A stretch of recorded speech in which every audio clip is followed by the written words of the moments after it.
if this happens, how do you resist? Jazz was born as a result of resistance. Es gab immer auch Widerstände, aber ich bin ja sehr hartnäckig, wenn ich was will. There's an obligation to resist. That's the thing that we have to fight. That is the resistance, you know, for us all to stay human. My grandfather knew in his heart that one day, the day would come, that I would remember all these little tidbits, these little crumbs that he left for me. And God bless him, it makes me cry. I love him so much for what he did for me. He was the only man in that town that called that river its real name. And in my ignorance as a youth, I'd say, oh, he's just an old ignorant man. He doesn't know how to say the real word. It's Pamlico. No, it's Pamlico. And that's what that river is. That's what that sound is. And it always will be that to me. And till the day I die, I'm going to get people, try to get people to change the name of that sound in that river back to what it was, just to honor him.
Desperate refugees braving a life-or-death journey across international waters. Eine erneute Flüchtlingskatastrophe im Mittelmeer mit mittlerweile desperate men, women and children by the tens of thousands.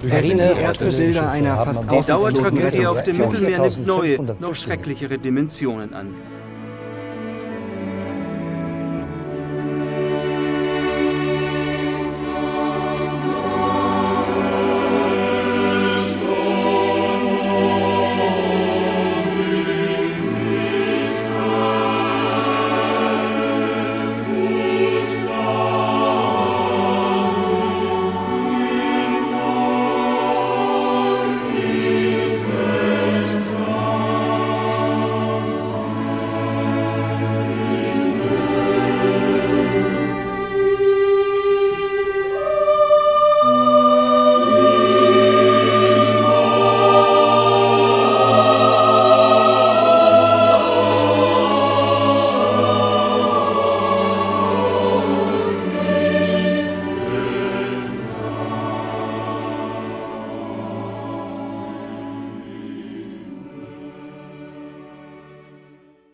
Illegal von Polen in die Tschechoslowakei und in die amerikanische Zone und dann die britische Zone geschmuggelt aus Polen. I really want to forget how I came here. It's not something you want to remember the rest of your life. The death march was the worst experience I had in the camp, by far. I mean, in terms of suffering, physical suffering. The other things, you know, you saw a lot of things, you were hungry and all of those things. But the death march was no food for days on end and open, first walking, That's where I lost some toes. And then no food and open trains in January of 1945 in Poland, Polish winter. People were dying. You go on the boat and then you go walking and then you have all these forms to fill and you understand nothing. And you have people from everywhere and you have to sleep in the streets and you have to sleep in the tents with like 10,000 other persons. Unsagbar. Frauen zahlen immer mit ihrem Körper für jedes neue Teilstück. Und ich rede nicht nur von Mitgeflüchteten, ich rede von serbischen Beamten, von kroatischen Beamten, von ungarischen Beamten. We were starving and going through Czechoslovakia under bridges, and suddenly people on the bridges from the train was going, noises, and then the bread kept coming from the bridge. And when I started to write about it, I thought, I must have imagined that.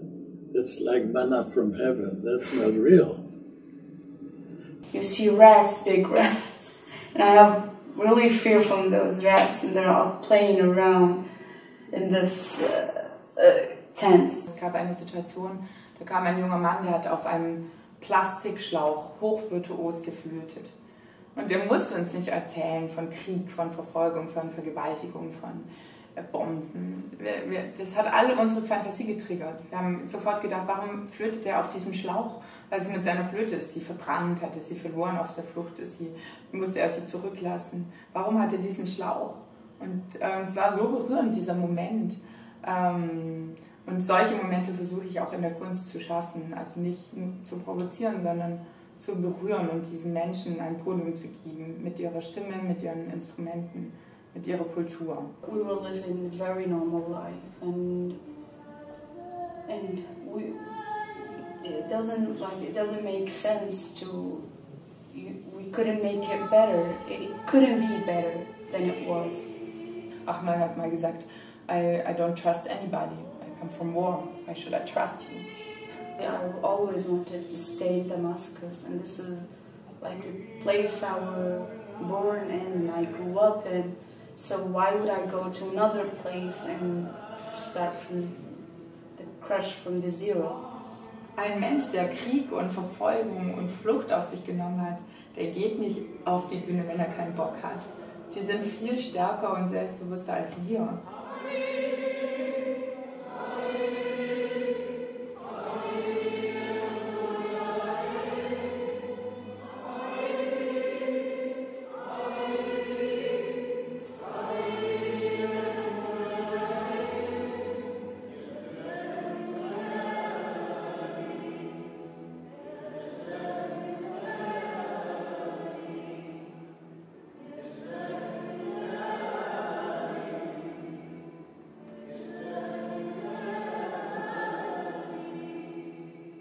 Since I was a kid, I never dreamed of wearing this white dress or having children.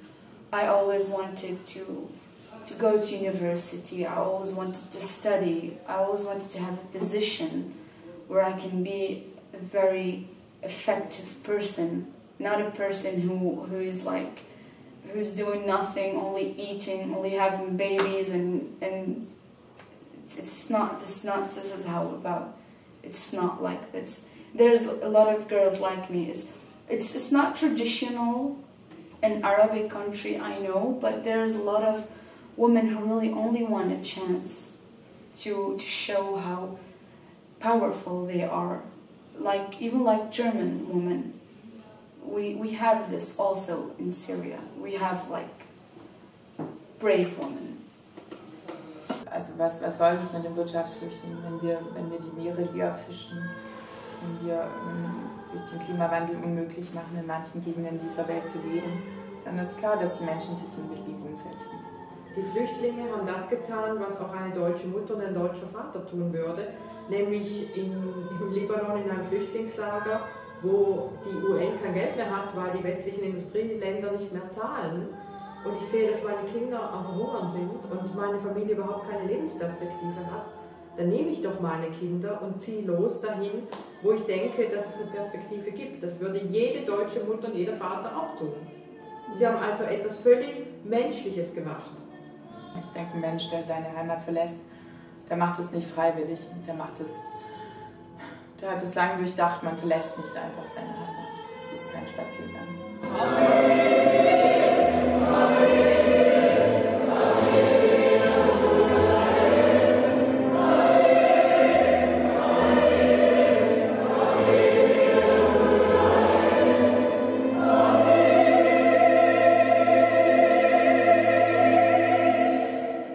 Und wir haben dann angefangen, Zäune und Regularien und Gesetze zu bauen.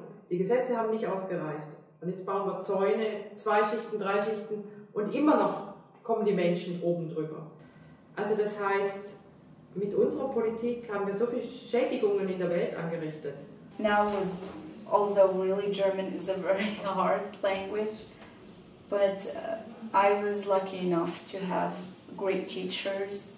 Wir lassen internationale Saatgutkonzerne in Afrika ganze Regionen aufkaufen und vernichten damit die Existenz von sehr, sehr vielen Kleinbauern und wundern uns dann, dass die kommen und sagen, hallo, wir wollen auch überleben.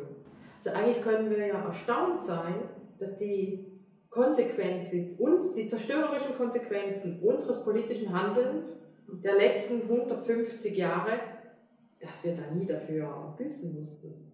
Trotzdem fragt man sich, wie ein Kind das alles übersteht. Leicht dafür. And then how do you survive? That's a survival technique.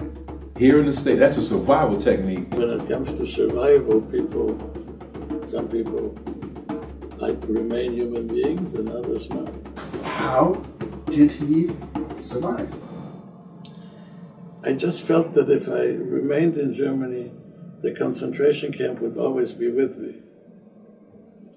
They're thinking about it, because so many things would remind me of it. Once I came to America, I was free. It was not a problem anymore. Saher und Masen waren in unserem Proberaum noch von Idomene und haben gesagt, was macht ihr? Und dann habe ich gesagt, ja, Idomene ist vorbei, wir proben jetzt weiter für Titanic. Und ja, um was geht es? Ja, um Schiffbruch. Und sagt Saher, ja, du hast doch keine Ahnung davon. Du bist doch nicht ins Meer gefallen. Und sage ich, ja, klar, das stimmt. Da hast du recht, aber ich wollte euch jetzt nicht damit konfrontieren, weil es ist ja... Ist das nicht auch eine Retraumatisierung, Saher? Diese beiden Auschwitz-Überlebenden im Kibbutz damals, ich war sehr erstaunt, als sie mir sagten, niemand will unsere Geschichte hören. And in those days, in America, nobody even asked about, even people who knew that I was in the camp would not even ask. And even my uncle's friends who were all refugees from Germany, the last thing they wanted to talk about was, they didn't want to know anything. So it was good, I didn't have to do it. Und sagte, ich will davon erzählen, ich kann davon erzählen. Ich bin eine Dreiviertelstunde im Meer geschwommen. Und ich habe nur überlebt, weil ich meinen Schwimmtrainer mitgenommen habe auf die Flucht. Clever, gell, Conny? Wenn wieder mal ein Journalist aus den USA kommt, dann holt man uns, dass wir von Auschwitz berichten. Aber um uns herum wird es tabuisiert und wir sprechen von einem Kibbutz in Israel. Und hat es dann so halb lustig, halb natürlich aber auch, also oft erzählen sie diese schlimmsten Geschichten ganz lustig. Ist ja auch so eine Art, diese Emotion nicht zuzulassen, dabei zu lachen, wenn sie das erzählen. I mentioned in the book that I wrote a description of the Death March when I was in college, and it must have been about the 3rd year in college. And they thought it was a story that I had made up because this was a literary magazine. So this was not something that was a real... And I didn't say it was a real story. Die haben gedacht, es ist erfunden. Yeah. And they complimented me on that. Und da hat er gesagt, ich möchte die Geschichte mit euch auf der Bühne erzählen. Und oft mit mir ja vorgeworfen, ich würde retraumatisieren oder instrumentalisieren. Aber es sind wirklich die Jungs, die sagen, ich will das erzählen, lass mich mitmachen. Gib mir eine Stelle in dem Stück, wo ich auf die Bühne komme und die Wahrheit erzähle. Wie ich im Wasser schwamm mit der Rettungsweste, die sich immer weiter vollgezogen hat mit Wasser. Und nur mein Sony-Telefon, das extra wasserdicht war, konnte die italienische Küstenwache verständigen. Lass mich das erzählen.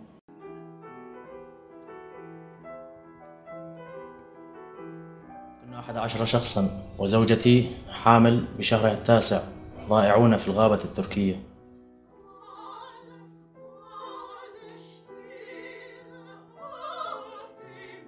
فأرشدتنا البوصلة اتجاه الشمال الشرقي نحو البحر الأبيض المتوسط.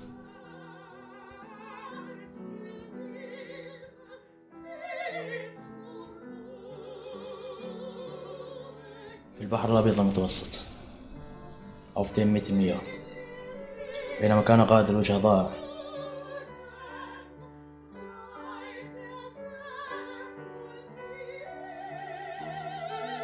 أعطتني اتجاه الشمال نحو اليونان.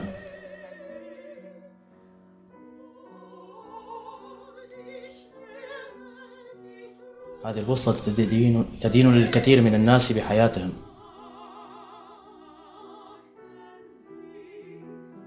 ومنهم أنا وزوجتي وابني.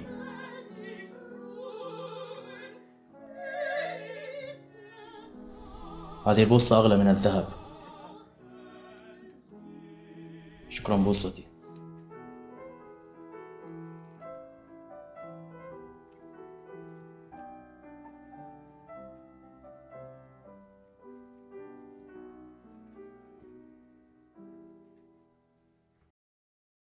Let's forget the past, let's not talk about the past, let's ignore the past. Tell the history of what happened.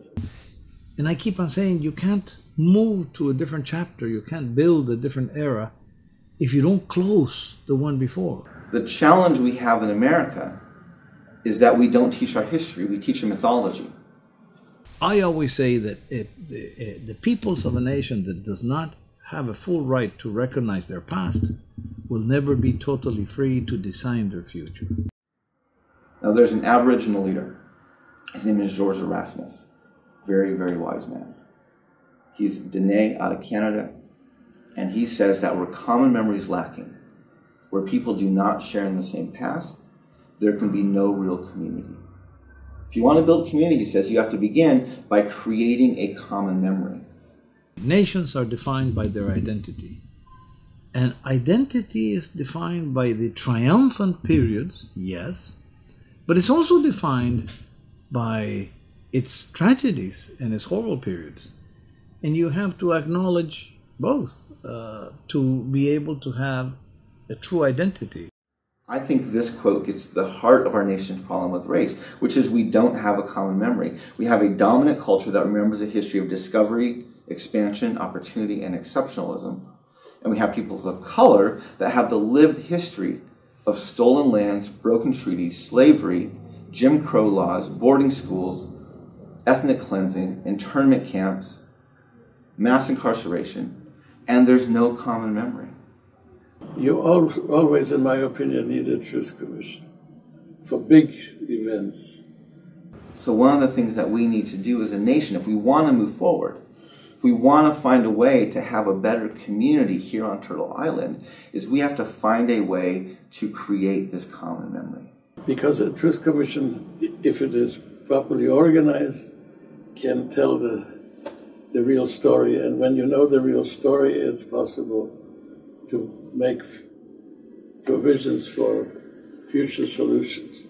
I'm convinced the United States of America needs something on line of with what other nations have called a Truth and Reconciliation Commission. We need a national dialogue on race, on par with what South Africa did, with what Rwanda did, and with what Canada did. That people could say suddenly to their children, your father was not a criminal. Your father was the person who did it to him was the criminal. And it's written down. And people could speak up suddenly. I think establishing the truth is a fundamental element of a transition, but you must not only establish the truth, but you also must recognize the truth. And these are two different steps. Establishing the truth was done by the Truth Commission, but the recognition comes afterward. What Germany needed would have been a Nuremberg and a Truth Commission. This is why this conversation can't just be about black and white, can't just be about native and white. We have to have a comprehensive dialogue on race. I think identity is peace building because we have a diverse world and we recognize our diversity and the richness of our different values and the understanding. So sah ich einmal aus, unglaublich, ne? And the fortune teller told her, this was in German, Katowice had been, that terrible things were going to happen to the family, which you didn't need a fortune teller to tell you that in 1939. But then she said, but you have a child, and nothing is going to happen to him. He is ein Glückskind. She said that. Yeah. And then, of course, my mother, this was something I believe that kept her believing that I was alive. But she said, no, it was hocus pocus. She didn't believe. But I'm sure that's when everybody said I couldn't possibly be alive, that's what kept her going.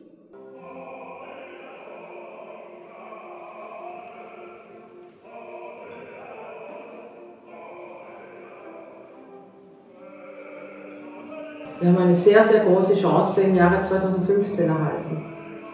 Als die Flüchtlinge zu uns gekommen sind. When people talk about 6 million, it doesn't mean a thing. Who can imagine that?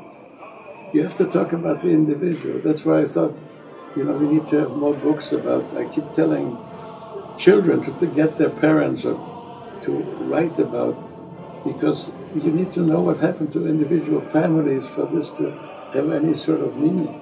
This is a new chance, and if I'm not taking advantage from it now, I will never move on. So it took me like a while to forget and to start over. Die Bilder habe ich im Kopf vom Münchner Bahnhof, als die Jugendlichen geklatscht haben und die Menschen nach der traumatischen Balkanroute und traumatischen Dingen, die sie vorher erlebt haben, wie sie sie willkommen geheißen haben. Und ich bin mir sehr sicher, dass viele dieser jungen Menschen die Fluchtgeschichten ihrer Eltern im Kopf hatten.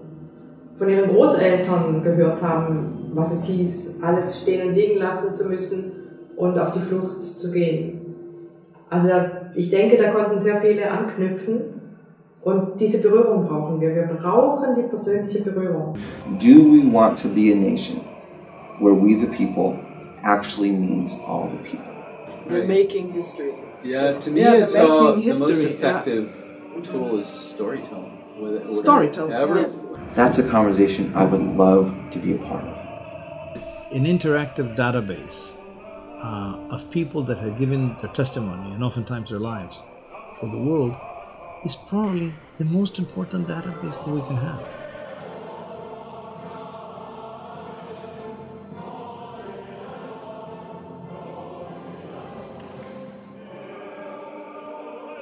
If we don't learn from our valiant people, those that were willing to give it all, then we will never learn from anything.